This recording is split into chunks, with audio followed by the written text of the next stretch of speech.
les citoyens pour le 2B. Alors, on est jeudi le 27 juillet 2022. C'est le rassemblement sur les plaines pour la visite du pape.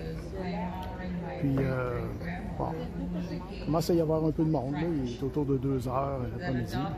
Il commence à y avoir un peu de monde. On a nos amis de Rebel News ici qui sont en train de faire des entrevues avec la belle Alexa. En train d'interviewer un autochtone qui parle des réparations, puis de l'Église. Puis,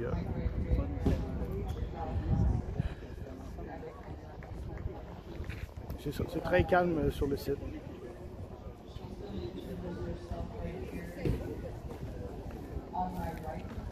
Ils ont installé des fontaines d'eau. L'eau est très chaude, hein? L'eau qui donne dedans, hein? C'est très chaud malheureusement.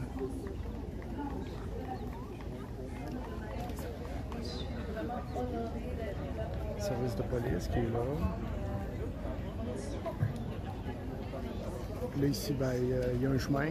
J'imagine peut-être que c'est le chemin que le pape va emprunter, parce que les gens se sont principalement mis sur le bord du chemin.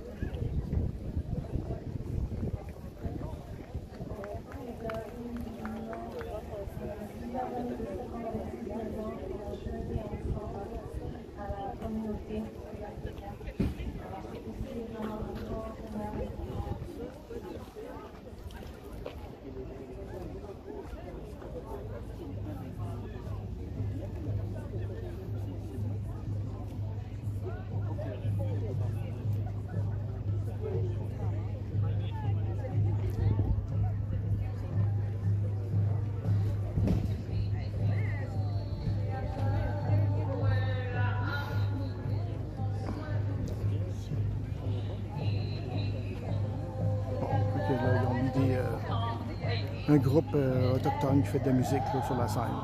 On comprend rien, là, mais dans une de leurs langues. Là.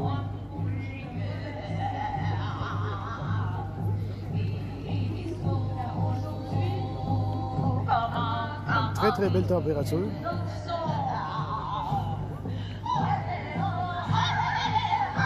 Oh boy!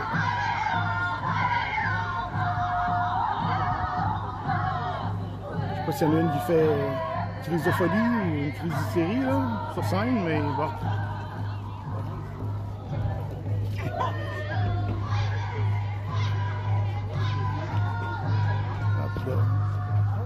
Là-bas, il y a une sorte de madame qui fait des bénédictions autochtones, quelconques, avec des plumes et de la fumée.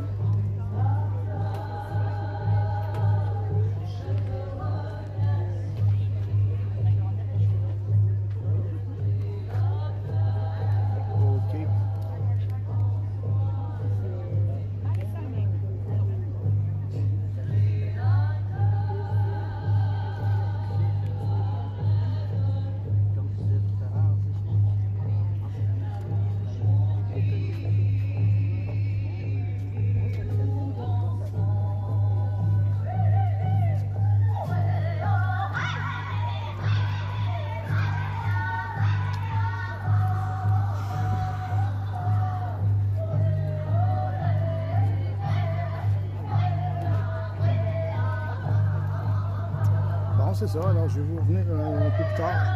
C'est du développement. À tantôt. Bon, alors je suis de retour. Je suis présentement derrière le manège militaire. Puis, donc, il y a des canons ici depuis la Première Guerre mondiale qui ont été installés.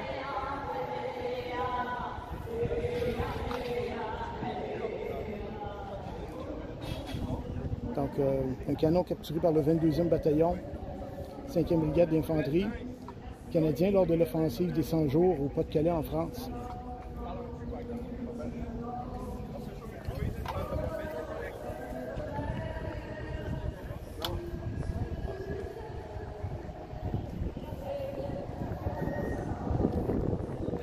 Un autre canon. C'est tous des canons qui semblent être capturés.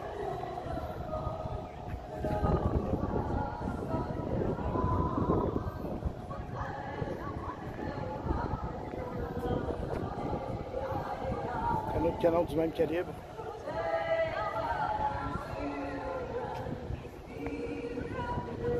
Mais avec le canon un peu moins court.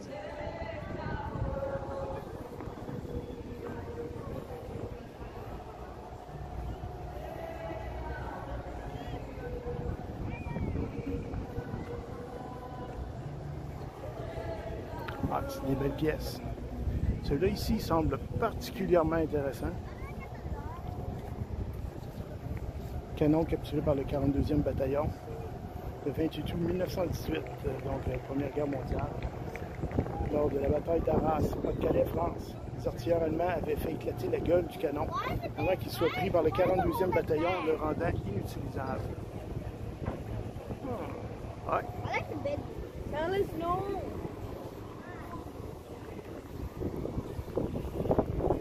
L'avant-dernière pièce ici, un Morser size de 21 cm. Encore une fois capturé en août de 1918, juste avant la fin de la guerre. On va regarder de plus près. Ouais. Toute une pièce. Toute une pièce.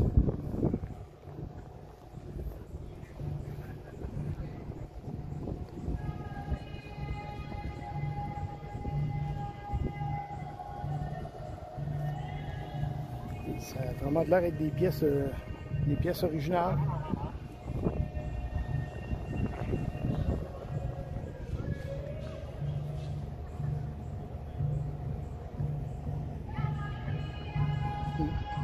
Et le dernier canon.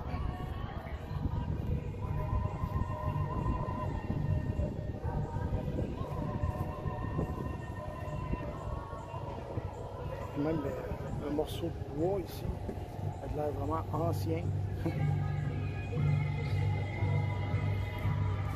C'est comme le frein derrière la roue. Et la pièce, c'est un canon de 15 cm. Canon capturé par le 60e bataillon en 1917, après la bataille de Fumier. Les initiales RW et le chiffre 2 inscrit sur le canon signifient Reich Wilhelm II, en référence à l'empereur allemand Guillaume II. La devise Ultima Ratio Regis serait traduite quant à elle par l'ultime argument du roi. Pendant la Première Guerre mondiale, la fabrication en masse des canons ne permettra plus ce type de détails. Alors ça, ici, c'est l'arrière de la scène. C'est ça que ça ressemble. Il y a encore des chants autochtones, là, de la musique autochtone qu'on entend. Bon, si on peut appeler ça de la musique. Ici,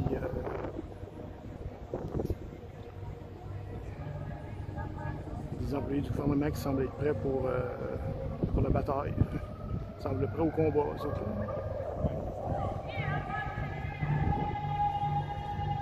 Alors c'est ça. Alors je reviens dans quelques instants de retour. Alors je suis derrière le Hilton. Et je vais vous dire que j'ai essayé d'interviewer des gens ici. Des gens qui avaient des choses intéressantes à dire, mais j'en ai trouvé aucune. Il n'y a personne qui, dans ceux avec qui j'ai parlé, qui avait des choses intéressantes à dire. C'est tous des gens qui semblaient avoir le cerveau gelé, le cerveau figé, ou encore qui sont là seulement comme spectateurs, qui n'ont pas d'opinion sur quoi que ce soit. Je souhaitais entre autres interviewer Mme Gisèle Gingras. Elle a des choses à dire. Elle est intéressante. Mais j'ai pas réussi à la trouver malheureusement.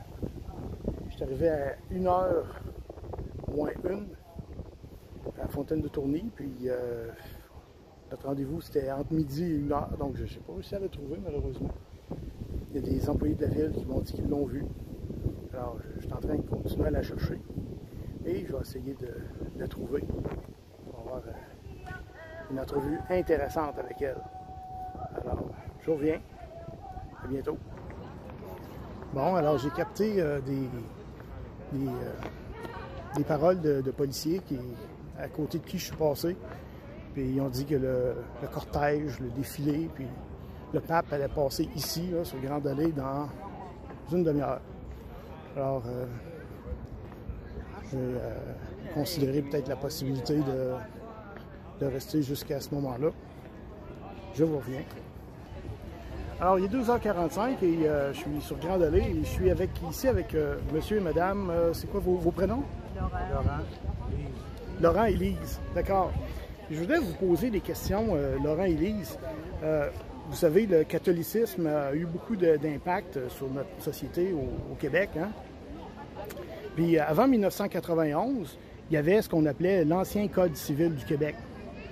Puis, entre autres, il y avait un article qui disait... il y avait beaucoup d'articles qui étaient directement inspirés de la Bible. Certains endroits, c'était quasiment du copier-coller. Il y avait un article, entre autres, qui disait « La femme doit respect et obéissance à son mari ». Alors, qu'est-ce que vous en pensez? Je vais demander la question à madame. Vous, est-ce que vous êtes obéissante? Moi, je trouve ça de l'allure. Pas du tout. Pas du tout? Pas du tout. Moi, je trouve ça de l'allure. Vous trouvez que ça a de l'allure? S'il y a quelqu'un chez nous qui est obéissant, c'est lui. C'est lui? Les rôles ont été inversés, on dirait. Exactement. Il y avait d'autres articles qui disaient que la femme ne peut pas acquérir de biens sans l'autorisation de son mari. Elle ne pouvait pas ouvrir un compte de banque sans l'autorisation de son mari. Elle ne pouvait pas non plus poursuivre au civil sans l'autorisation de son mari.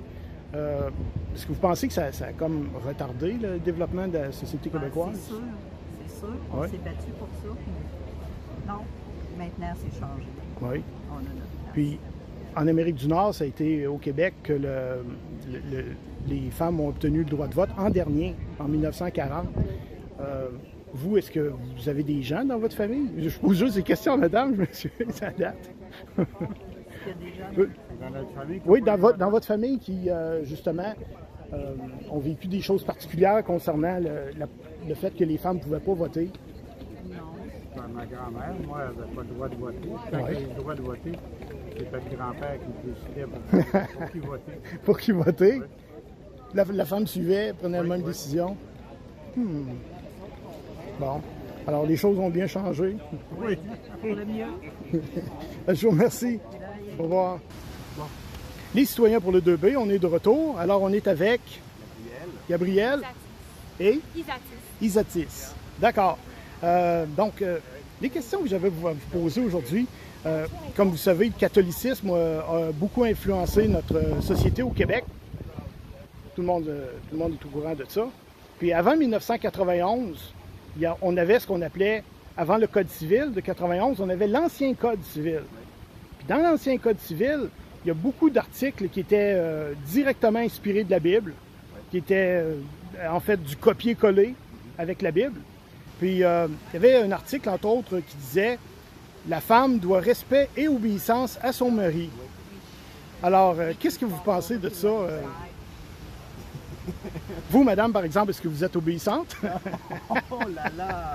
Célibataire depuis 2 ans. En fait, nous, on s'est rencontrés sur Tinder, donc Ouais. Encore je dirais pas obéissante, mais je dirais respectueuse. Oui, absolument. Ouais. C'est important d'avoir une belle relation, mais obéissante, non. Oui, mais en fait, l'obéissance, c'est un désir de contrôle qui n'est pas nécessaire. Je veux dire, être en relation avec quelqu'un, c'est pas par habitude. On peut pas forcer quelqu'un. Si on force quelqu'un, vraiment, c'est pas de l'amour. Puis Ouais. en fait, c'est de l'ego. Ouais. C'est de vouloir avoir le contrôle sur quelque chose qui ne peut être contrôlé. C'est de se dire, je suis insécure avec moi-même, donc je vais devoir contrôler quelqu'un d'autre. Je veux dire, ça reste que cette psyché-là, comme au niveau de la société, où tu es comme, ben, ma femme doit forcément m'être cachée dans la cuisine, parce que sinon, si je la montre au monde, elle va me quitter. Voilà, je veux dire, c'est ridicule, mais c'est ça. Donc après, je veux dire, je préfère bien évidemment qu'elle ne soit pas obéissante, mais qu'elle soit consciente de faire le choix chaque matin qu'elle se lève d'être avec moi. Plutôt qu'elle me doit obéissance de manière légale, c'est sûr. Oui. On est d'accord. OK, oui, certainement. Aussi, c'est sûr. Beaucoup moins de Puis, problèmes. puis vous, dans votre relation avec des conjointes, ben, peut-être des conjointes, j'imagine, peut-être des conjoints, mais en tout cas, des conjointes, c'est qui le boss? C'était qui le boss? Ben, il n'y en a pas de boss. Il n'y en a Le boss, pas? C'est nous. OK. Parce qu'une relation, c'est deux jeux qui se rencontrent pour créer un nous. Ça marche. Donc, le nous, c'est la conciliation de nos désirs. On va Oui. arriver à se dire, ben voilà, là, on est le boss ensemble. Oui. J'ai des désirs, tu as des désirs, nous avons des désirs. Peut-être qu'ils sont conflictuels, mais Oui. on est capable de trouver un terrain d'entente pour se dire, ben écoute, je vais devoir peut-être minimiser ça ici pour rendre le nous fonctionnel. En fait, c'est deux jeux qui ont des désirs complètement peut-être opposés ou dans la même lignée, mais qui vont devoir se parler, communiquer pour arriver à faire un nous qui, lui, est l'équipe, lui est le couple. C'est lui qu'on va devoir travailler ensemble et qu'on stimule tous les jours. Tous les jours. Voilà. Êtes-vous d'accord avec... Ça gagne des points, en fait. Oui. C'est ça que je pensais. C'est ça que je pensais moi aussi. Bonne réponse, bonne réponse. Toujours, il y avait d'autres articles également qui allaient un petit peu dans la même direction dans l'ancien Code civil, comme par exemple, la femme ne peut pas acquérir de biens sans le support de son mari, l'accord du mari, faire de contrat avec, sans l'accord de son mari, ne peut pas poursuivre au civil sans l'accord de son mari, puis doit également demeurer dans la même résidence que son mari, même si celui-ci déménage. Est-ce que vous avez des réactions particulières concernant tout ça? C'est vrai que ça me fait pas grand-chose. Je suis pas étonné. C'est ça. Je suis pas étonné parce qu'encore une fois, c'est que dans une société patriarcale, c'est ça. Ouais. C'est que venir forcer la femme à être dans une situation économique où elle est dépendante de son mari. De manière légale, on va le rendre justement accessible. Donc, par exemple, moi, si imaginons que je suis la seule personne qui peut avoir un emploi, bien évidemment, la personne que je vais rencontrer, ça se peut qu'elle me dise sérieusement, t'es le pire enculé que j'ai rencontré de ma vie. Par contre, il n'est pas dans mon avantage économique de quitter parce que sinon, je n'aurais pas accès à ci, ça, bla, bla, bla. Parce que justement, il y a un vide légal où la femme, elle, n'a pas ses droits. Peut-être que si elle n'a pas de mari, ça va bien son père. Vous voyez ce que je veux dire? Il y a toujours une tutelle où un homme doit gérer une femme. Tu sais, on est loin, là. On est vraiment loin. Mais encore une fois, c'est la société que... je veux dire, la majorité de la société occidentale, là, au niveau de la temporalité, là, je veux dire, c'est ça. C'est très récent qu'il y a eu, encore une fois, les révolutions, que ce soit sexuelles, le féminisme et tout, les premières vagues, deuxième vague, troisième vague. Je veux dire, c'est très nouveau qu'aujourd'hui, on n'accepte plus ça. Mais pendant très longtemps, c'était la norme. C'est comme par exemple de dire que, je sais pas, moi, Napoléon était misogyne. Il n'était pas nécessairement misogyne. Ouais. Plus qu'un autre. Il était misogyne parce que c'était un homme de son temps. Puis à ce moment-là, ben, je veux dire, les femmes avaient une place qui était dans la cuisine pour certains. C'est pas mon idée, évidemment, mais vous comprenez ce que je veux dire, c'est que Ouais. nécessairement, à ce moment-là, c'était la place. Je veux dire, c'était impensable d'avoir une femme en politique à ce moment-là. Aujourd'hui, évidemment qu'on en veut plein. Je veux dire, j'aimerais savoir une femme première ministre, ce serait incroyable. Incroyable. Avec tes réponses qui se tiennent beaucoup, est-ce que tu as eu une éducation particulière concernant toutes ces questions-là? Ben, je veux dire... Parce que je te trouve très éduqué en la matière. Volubile. Ben, écoutez, je veux dire, j'ai fait des rencontres, j'ai rencontré des gens qui ont fait peut-être des études féministes. Je veux dire, je suis à l'écoute. Je pense Ouais. que c'est peut-être Ouais, ça, la c'est chose, sûr. à l'écoute. Je veux dire, c'est des choses qui m'intéressent énormément aussi, dans la sociologie et tout. Mais oui, ben, je veux dire, j'ai un parcours particulier. Par exemple, moi, j'ai été élevé par une mère, j'ai jamais eu de père. Donc, c'est sûr que ça a eu un impact sur comment on peut se percevoir en société, comment on peut voir la différence entre ceux qui peut-être en ont eu un. Je veux dire, c'est, comment je dirais, là, les dynamiques familiales sont tous très différentes. Mais je dis de mon côté, en ayant un père absent et une mère très présente, ça a eu un impact sur comment je me perçois, puis comment je perçois les autres aussi, évidemment. Et vous savez qu'en Amérique du Nord, c'est au Québec, vraiment, que les femmes ont obtenu le droit de vote en dernier, Oui. en 1940. Exactement. Alors, est-ce que vous votez? Moi, en fait, depuis que j'ai 10 ans, j'ai jamais voté. Fait que je suis pas une très bonne citoyenne. J'ai pas envie de voter encore. Ouais, j'ai jamais eu le besoin. De besoin. Mais ça reste que le non-vote est un choix malgré tout. Ouais, Mais, j'ai pas eu le... Exactement. Vous n'avez pas eu le kick pour ça. Non. C'est correct. yes. Avez-vous d'autres choses que vous voudriez rajouter? Ben, Non? bon été.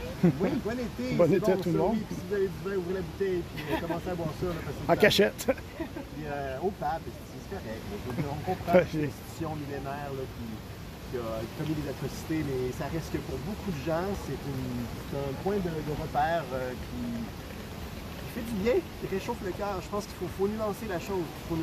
Donc, Ouais. oui, aux Autochtones, à toutes ces communautés-là qu'on fête aujourd'hui, Et par la même occasion, à tous ces chrétiens-là qui ne veulent que le bonheur, sincèrement, là, sérieusement, qui ne veulent que le bonheur pour tout le monde. C'est parfait. Je vous remercie pour l'entrevue. Alors, les citoyens pour le 2B, on revient dans quelques minutes.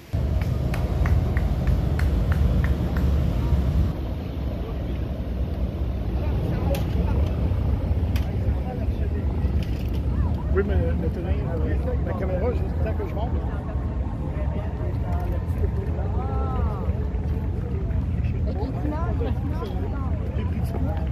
Merci, madame. Bon. Alors, c'est ça.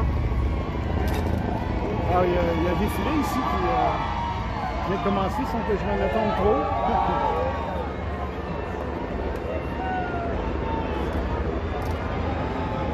Bon.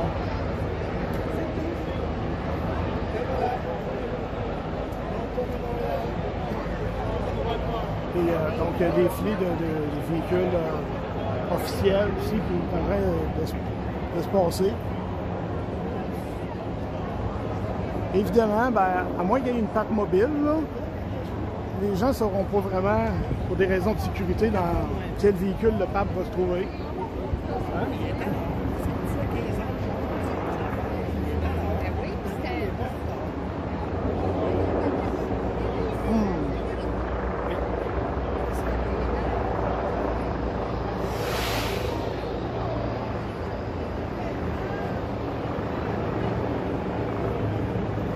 Salut tout le monde, alors on est le lendemain de la visite du pape et hier malheureusement j'ai manqué de batterie, mais c'est pas grave, j'ai réalisé la plupart des entrevues que je voulais faire et puis j'espère que vous avez aimé les entrevues et la vidéo. Alors on se revoit bientôt pour un autre. À bientôt.